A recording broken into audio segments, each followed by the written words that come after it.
ตัวប្រុសក៏ទាញដៃខ្លួនឯងមកវិញយ៉ាងលឿននិងសួរទៅកាន់នាងថានាងស្វឹងមែនទេឡារីរុញនឹងឡើងមកលើគេដោយចង់បន្តពីលើកមុនរ៉ាហានព្យាយាមជាខ្លាំងមែនទែនក្នុងការទប់អារម្មណ៍ខ្លួនឯងប៉ុន្តែឡារីនេះក៏មកអង្អែលទ្រូងរបស់គេតិចតិចគេក៏សុំឲ្យនាងចុះពីខ្លួនគេទៅតួស្រីយល់ព្រមប៉ុន្តែសន្យានាងមួយគឺគេត្រូវតែថើបនាង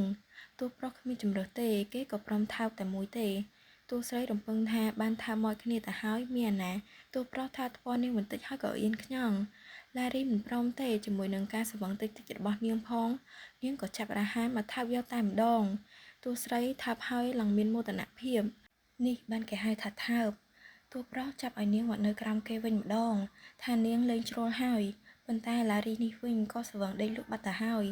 តួប្រុសមិនដឹងធ្វើអ្វីមានតែអង្គុយលើកទង់ជ័យសសុំចោះចាញ់តែម្ដងថ្ងៃបន្ទាប់ឡារីក៏មករករ៉ាហានទាំងប្រាក់ដល់ស្ថានភាពគេពេលនេះគឺដូចជាមនុស្សដាច់យប់អញ្ចឹងងាកទៅឡារីឯណែវិញគឺដូចជាអត់ដឹងខ្យល់អីនាងថានាងអត់ចាំរឿងអីក្រៅពីរ៉ាហានអនុញ្ញាតឲ្យដូហាមកបន្តព្យាបាលនាងនោះទេតាមពិតទៅនាងចាំច្បាស់ណាស់ប៉ុន្តែនាងខ្លាចខ្មាស់គេអញ្ចឹងក៏ធ្វើជាអត់ដឹងទៅតួប្រុសនេះរៀងអន់ចិត្តបន្តិចដែរព្រោះនាងបានលួចយកស្នាមថើបដំបូងរបស់គេហើយក៏ភ្លេចបាត់នឹងឲ្យនាងឈប់ផឹកស្រាទៀតទៅចាប់ពីពេលនេះស្រីសួរថាមិនចឹងគេថានាងគួរឲ្យស្រឡាញ់ណាស់ពេលស្វឹងរ៉ាហានឮហើយគេក៏ឆ្ងល់តែម្ដងចំនាងធ្លាប់ផឹកជាមួយអ្នកណាឬទោះស្រីគិតក្នុងចិត្តថាធ្លាប់ដេកជាមួយស្រីច្រើនសោះមកសង្ស័យនាងគ្មានយុត្តិធម៌អីបន្តិចពេលនោះលោកបាត់ឡឺក៏គាត់ចូលមកប្រាប់ថាមនុស្សពីវិហារអាល់ថុនបានមកដល់ហើយមកចាំពេលល្អទូស្រីក៏សុំទោសដូហាពីរឿងលើកមុន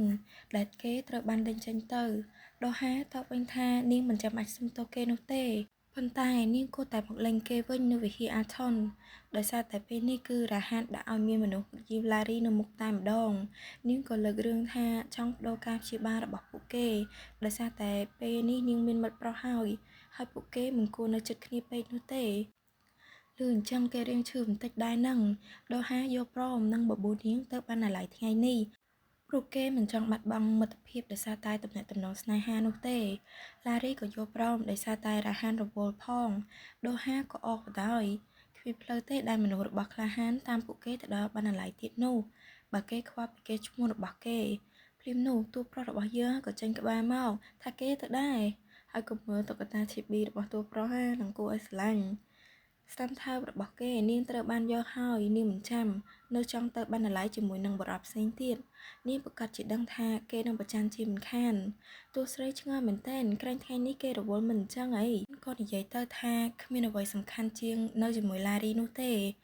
ឬហើយតួស្រីអៀនតែម្ដងដូហាក៏មិនប្រកែកអ្វីដែរមកដល់លើរទេះតួស្រីក៏គិតចង់ឲ្យពួកគេទាំងពីរក្លាយជាមិត្តភក្តិនឹងគ្នាប្រសិនបើបានទៅត្រៀបជាមួយគ្នាប្រកាសជាសប្បាយជាមិនខានឃើញថារទេះនេះកំពុងតែទៅបណ្ណាល័យនៅរាជវាំងដូហាក៏រៀងភ័យ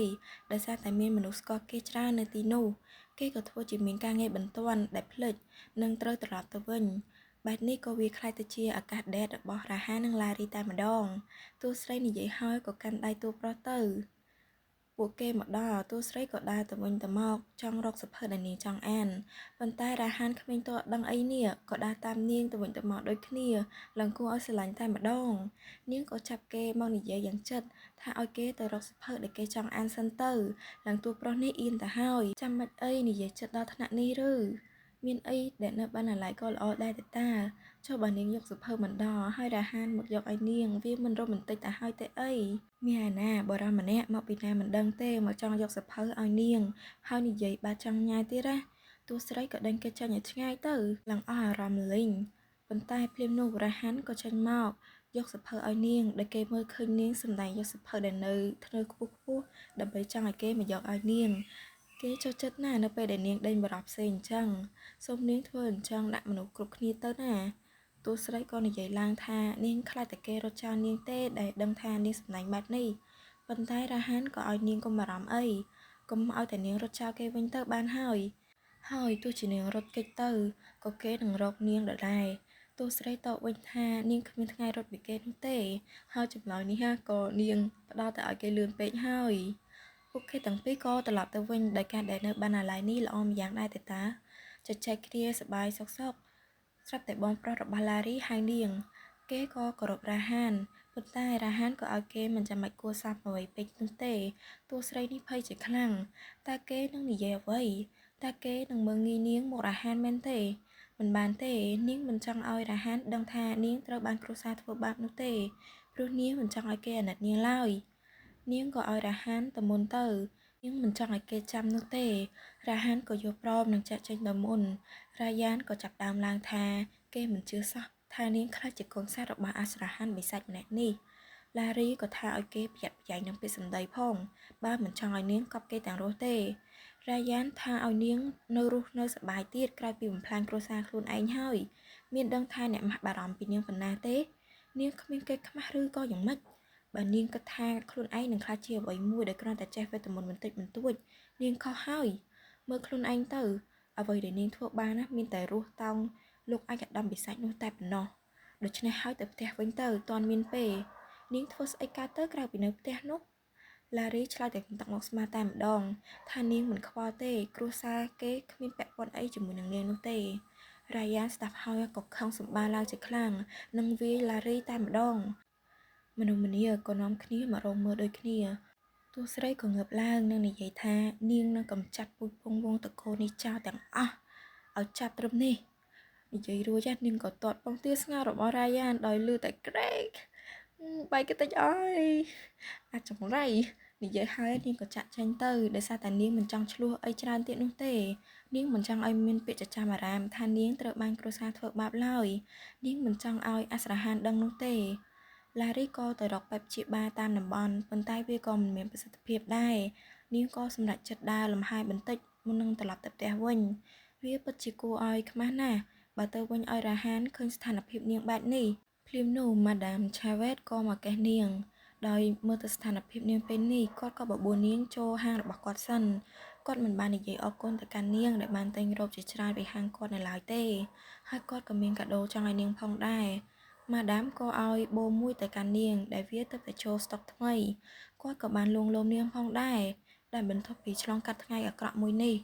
នៅថ្ងៃស្អែកវានឹងជាថ្ងៃល្អសម្រាប់នាងឡារីក៏អរគុណគាត់ខ្លាំងមែនទែនប៉ុន្តែនាងក៏ឆ្ងល់ដែរថាមិនក៏គាត់ស្គាល់នាងដោយនាងមិនដែលបានមានឱកាសជួបគាត់ពីមុនមកទេគាត់ស្និទ្ធស្នាលជាមួយនឹងព្រះនាងដែលធ្លាប់បានភ្ជាប់ពាក្យជាមួយនឹងរ៉ាយ៉ានព្រះនាងម្នាក់នោះក៏ផ្ដាច់ទំនាក់ទំនងអ្វីទាំងអស់ដោយគ្រាន់តែបានជួបគេពីម្ដងតែប៉ុណ្ណោះមើលទៅវាច្បាស់ហើយថាមកពីនរណានាងក៏ប្រាប់ម៉ាដាមថានាងលែងជាប្រឡោញទៀតហើយឲ្យហៅនាងថាឡារីយ៉ាធម្មតាទៅបានហើយតួស្រីមកដល់ផ្ទះវិញស្ថានភាពនៅទីនេះគឺវឹកវរតែម្ដងដោយសារតែគ្រប់គ្នារកនាងមិនឃើញរ៉ាហានក៏រត់មករកនាងដោយក្តីបារម្ភតើនាងមិនអីទេឬឡារីសំទោសដែលនាងមកយឺតនាងចំណាយពេលជាមួយនឹងគ្រួសារបន្តិចហើយក៏ឈានចូលហាងលក់សម្លៀកបំពាក់រ៉ាហានខំតែបារម្ភគេក៏ចង់នាំនាងចូលទៅប៉ុន្តែក៏ស្រាប់តែឃើញស្នាមរបួសមួយនៅលើថ្ពាល់របស់នាងឡារីនេះក៏មិនដឹងថាគួរប្រាប់គេការពិតឬអត់ប៉ុន្តែរ៉ាហានក៏រៀបរាប់ថាតាមបទពិសោធន៍របស់គេរបួសនេះគឺត្រូវបានវាយដោយកណ្ដាប់ដៃនិងព្យាបាលដោយ healer តាមតំបន់តើអ្នកណាគេហ៊ានវាយនាងនឹកឃើញដល់ Marquis de Grief ឡារីយ៉ាក៏ដឹងតាមម្ដងថារ៉ាហាននឹងមិនលើកលែងឲ្យអ្នកណាដែលមកធ្វើបាបនាងនោះទេនាងក៏សុំគេដោះស្រាយរឿងនេះដោយខ្លួនឯងរ៉ាហានក៏យល់ព្រមដែរនឹងហៅ healer ពីវិហារ Arton មកនៅថ្ងៃស្អែកសម្រាប់នាងផងដែរប៉ុន្តែរ៉ាហានក៏ប្រើ Jared ដែលជាមេបញ្ជាការក្រុមទាហានសម្ងាត់ទៅស្វែងរកការពិតថាអ្នកណាជាអ្នកវាយឡារីនិងមានរឿងអ្វីកើតឡើងនៅពេលដែលគេចាក់ចេញពីរាជវាំងគេចង់ដឹងថាមានរឿងអីកើតឡើងនៅក្នុងគ្រួសារប្លន់នេះយើងងាកមកវិទ្យា Arton បន្តិចដែលនៅពេលនេះកំពុងតែមានការប្រជុំមួយដ៏ធំដែលមានតែ priest ឋានៈខ្ពស់ៗតែប៉ុណ្ណោះដែលមកចូលរួមនៅសុក George ក៏ចូលមកកាត់ថាគេមានសារចង់ប្រាប់ទៅលោក Reverend Michael ដែលជាដូហានេះឯងព្រីសម្នាក់នៅក្នុងចំណោមនោះក៏ខ្ញាល់ឡើងតែម្ដងថាមិនឃើញពួកគេកំពុងតែស្ថិតក្នុងការប្រជុំទេអីបានជាចូលមកកាត់អញ្ចឹងនិយាយចាប៉ះគេក៏ងាកទៅ Reverend Michael គេដឹងថា Reverend Michael នឹងខ្លាចទៅជាសម្ដេចបាបប៉ុន្តែមិនក៏គេមិនអាចគ្រប់គ្រងមនុស្សក្រមបង្គាប់របស់គេបានល្អអញ្ចឹងឲ្យមកដើរហើរពេញហ្នឹងដូហាក៏យល់ស្របថាគេពិតជាមិនបានគ្រប់គ្រងមនុស្សរបស់គេបានល្អមែនដែលតាមមើលទៅរកពីរបស់គេមិនបាញ់មិញនេះតែនោះខឹងមែនតែនព្រោះដូហាកំពុងតែថាឲ្យគាត់មែនហើយមើលទៅគេតាដែលជាអ្នកត្រូវគ្រប់គ្រងខ្លួនឯងនោះ គេក៏និយាយឡើងថាខ្លួនណាមិននៅវិហារនេះតាំងតែពីមុនដូហានេះកើតមកម្ល៉េះដូហាក៏និយាយទៅថានៅវិហារនេះខ្វល់ពីឆ្នាំបម្រើការតាំងពីអង្ការហើយគេក៏ហៅចោះមកគ្រាន់តែដឹងថាលោកអាយដាមខេនដែលហៅគេព្រោះឡារីយ៉ាត់មិនស្រួលខ្លួនគេក៏ចាក់ចេញទៅភ្លាមដោយតែកាចាស់នោះហៅឈ្មោះរបស់គេបំរុងថាឲ្យទៅហើយហាក៏ងាកមកមើលពួកគេគ្រប់គ្នាក៏ស្ងាត់តែម្ដងគេចេញទៅបាត់យើងក៏ដឹងថាគ្រប់គ្នាគឺមិនពេញចិត្តនឹងដូហាឲ្យខ្លាយទៅជាសម្ដេចប៉ាបនោះទេគេក្មេងហើយទំនឹងខ្លាំងណាស់ជាមនុស្សសាមញ្ញនិងគ្រាន់តែមានធម៌ពលវេទមន្តច្រើនតែប៉ុណ្ណោះប៉ុន្តែដូហានេះវិញមករកឡារីធ្វើពង្ើយពេលមកដល់ឃើញរបស់ឡារីដល់ថ្នាក់នេះគេក៏សួរនាងទៅថាអ្នកណាជាអ្នកបង្កវាឡើងតួស្រីឲ្យឡើងភ្ញាក់នឹងដូហាថ្ងៃនេះតើលោកអាយដាមខេនដែលមែនទេដូហាបន្តសួរដោយព្យាបាលឲ្យនាងតួស្រីក៏និយាយឡើងថារ៉ាហានគ្មានថ្ងៃធ្វើអញ្ចឹងទេដូហាក៏ដឹងដែរមែនហើយដូហាដឹងច្បាស់ណាស់ថាបើស្នាដៃរបស់រ៉ាហានពិតមែនណាស់នាងគឺមិននៅរស់អង្គុយនៅទីនេះនោះទេដូហាឆ្ងល់ណាស់ថាមិនក៏នាងមិនព្រមប្រាប់គេអញ្ចឹងថាអ្នកណាជាអ្នកធ្វើបាបនាងដែលនាងមានការការពារពីអនាគតសម្ដេចបាបនិងលោកម្ចាស់នៃសង្គ្រាមយ៉ាងណាមិញគេនឹងស្វែងរកមនុស្សម្នាក់នោះឲ្យទាល់តែបានអ្វីដែលគេខ្លាចនោះគឺរ៉ាហានចាត់ការបានមុនទេដូហាក៏ប្រាប់ឲ្យឡារីកុំមានរបួសអញ្ចឹងទៀតឡារីក៏ឆ្លើយយល់ព្រមដោយដូហានេះគិតក្នុងចិត្តថាយ៉ាងណាមិញមានតែនាងទេដែលអាចព្យាបាលគេបាននៅក្នុងពិភពលោកនេះពួកគេទាំងពីរមានតែគ្នាពីរនាក់ដែលអាចព្យាបាលគ្នាទៅវិញទៅមកហើយឡើងស្វីតណដូហាក៏សំដៅរបស់តួឯកស្រីយើងមកបំពាក់ខ្សែដៃដែលមានវេទមន្តមួយទៅឲ្យនាងវាក៏មានវេទមន្តព្យាបាលផងដែរអញ្ចឹងឡារីគួរតែពាក់វាឲ្យជាប់ហើយនេះក៏ជាវត្ថុអនុស្សាវរីយ៍នៃមិត្តភាពរបស់ពួកគេទាំងពីរដែរតួស្រីអរគុណនិងសុំទោសផងដែលនាងមិនបានត្រៀមរបស់ឲ្យគេវិញខ្សែដៃនេះវាតាមដានសុខភាពរបស់តួស្រីនិងហៅគេប្រសិនបើនាងស្ថិតនៅក្នុងគ្រោះថ្នាក់ហើយគេក៏ចង់សុំទោសនាងដូចគ្នាដែលគេកុហកនាងងាកមកតួប្រអានេះវិញពេលនេះគេកំពុងតែអានសៀវភៅពាក់ព័ន្ធនឹងការដេតជាមួយនឹងនារីដែលលោកបាត់លើឲ្យលើកមុនដោយគេអានប៉ះកន្លែងមួយនិយាយថាបើឆ្លៃលឿនពេកនាងនឹងធន់ជាមិនខានធន់នាងនឹងធន់ជាងគេហើយនៅសុកស្វាគេក៏សម័យទៅដល់ពេលឡារីសំបែកគេអីណាតួប្រុសយើងមិនចឹងហើយគេក៏ដាក់កំហិតទៅលើខ្លួនឯងថានឹងធ្វើអ្វីគ្រប់យ៉ាងឲ្យនាងនៅជាមួយគេរហូតតួស្រីក៏មក purify គេដោយសពដងដោយនាងឡើងចង់ហៀទឹកមកទៅហើយសំណាងណាស់នៅក្នុងកាយាល័យបើនៅក្នុងបន្ទប់គេងវិញនាងប្រកាសជាទ្រាំបានជាមិនខានកលិចមកតួឯកប្រុសនេះវិញកំពុងតែព្យាយាមទប់អារម្មណ៍ខ្លួនឯងដែរហ្នឹងដោយសារតែនាងមកចិត្តគេពេករួចរាល់គេក៏សួរនាងថានាងយ៉ាងម៉េចដែរតួស្រីគ្រាន់តែអស់កម្លាំងបន្តិចតែប៉ុណ្ណោះឡារីក៏យកសៀវភៅវិធីធ្វើម្ហូបមួយមកឲ្យគេដោយនាងចង់ទៅដេតធ្វើម្ហូបជាមួយគ្នារ៉ាហានក៏រុញមុខនាងចេញដោយសារតែនាងលោមកចិត្តគេខ្លាំងតែម្ដងឆ្លៀតឱកាសមួយនេះនាងក៏ថើបដៃរបស់គេឡើងទូប្រុសនេះអៀនខ្ញងសួរថានាងកំពុងតែធ្វើអីហ្នឹងឥឡូវលោកព្រមឬក៏អត់ទីបំផុតចុងភៅទាំងពីរក៏បានមកដល់ផ្ទះបាយដោយលោកបាត់ឡឺរៀបចំកន្លែងឡើងស្អាតព្រោះគាត់ចង់ឲ្យវាកាន់តែរ៉ូមែនទិកហើយចង់ឲ្យរ៉ាហាននេះបានការឆាប់ដែរហ្នឹង